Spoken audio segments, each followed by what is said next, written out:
কথায় কথায় সংসার ছেড়ে যাওয়া, তার সাথে আর বনিবনা হবে না, আর আমাদের দুজনের একসাথে থাকা হবে না, না না, কোনোভাবেই তোমার সাথে আমার একই সংসারে একই ছাদের নিচে থাকা সম্ভব নয়। এখনই আমাদের ডিভোর্স করতে হবে, বা তুমি আমাকে এখনই ডিভোর্স করে দাও। এগুলোকে না ছোট লোকই কথা বলে, বুঝতে পেরেছেন? আর এগুলো একটা কমন কথা, প্রত্যেকটা সংসারে হয়, প্রত্যেকটা পরিবারের মধ্যেই হবেই। আর সত্যি কথা বলতে বর্তমান সময়ে এসে অনেক স্বামী স্ত্রীর মধ্যে এই বাজে বিষয়টি লক্ষ্য করা যায়।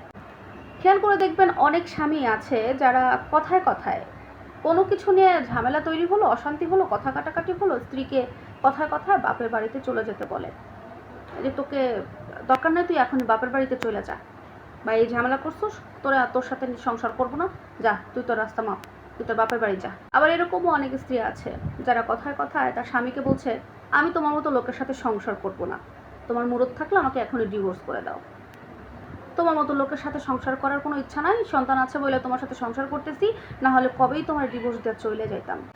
আসল সত্য কি জানেন?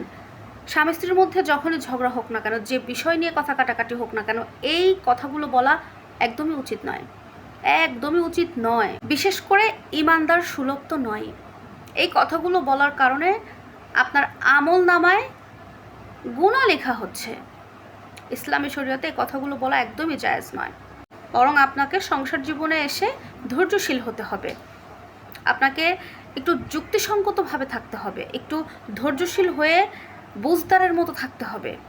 এখন আপনারা এ থেকে রেহাই পাবেন কী করে? অনেকে বলতে পারে যে আমার তো প্রচুর রাগ, আমি তো রাগ কন্ট্রোল করতে পারি না, আমার হাজব্যান্ড আমাকে কিছু বললে আমি তো কন্ট্রোলই করতে পারি না, আমার হাজব্যান্ডকে আমি উল্টাপাল্টা বলে ফেলি। আবার অনেকে বলে যে আমি আমার স্ত্রীকে কন্ট্রোলে রাখতে পারি না, বিভিন্ন ধরনের কথা আমি বলে ফেলি, আমার এত রাগ। কন্ট্রোল করতে হবে। সংসার জীবন মানে কি? ধৈর্য, স্যাক্রিফাইস, ত্যাগ। এগুলো না করতে পারলে তো আপনি সংসার জীবনে টিকেই থাকতে পারবেন না। আপনাদের স্বামী স্ত্রীর মধ্যে যখন ঝগড়া হবে, তখন আপনারা যে ঝগড়াটা করবেন, এই ঝগড়ার স্থায়িত্ব বাড়ান, অর্থাৎ একটু সময় নেন। এই যে তৎক্ষণাৎ যে ঝগড়াটা করেন না, আপনার স্ত্রী একজন মানে একটা কথা বলতেছে, আপনি স্বামী হয়ে আরেকটা কথার জবাব দিচ্ছেন, এরকম তর্কাতর্কি শুরু হয়ে গেলে এগুলো না করে 2 দিনে ঝগড়া করেন। এক বেলার মধ্যে যে ঝগড়াটা করবেন সেটা 2 দিন 3 দিনে করেন। এতে কি হবে জানেন? মাঝখানে যে আপনাদের গ্যাপটা পাবেন, এই গ্যাপের মধ্যে অনেক কিছু ইজি হয়ে যাবে। তখন ঝগড়াটা আর বড় সড়ো হবে না, মানে খুব গুরুতর ঝগড়া হবে না, এই চইলা গেলাম, ডিভোর্স দাও, বাপের বাড়ি যাও, এই ধরনের আর হবে না। সব থেকে যেটা বুদ্ধিমানের কাজ সেটা হচ্ছে, স্বামী যখন রেগে যাবে স্ত্রীকে একদম মুখে তালা মেরে দিতে হবে।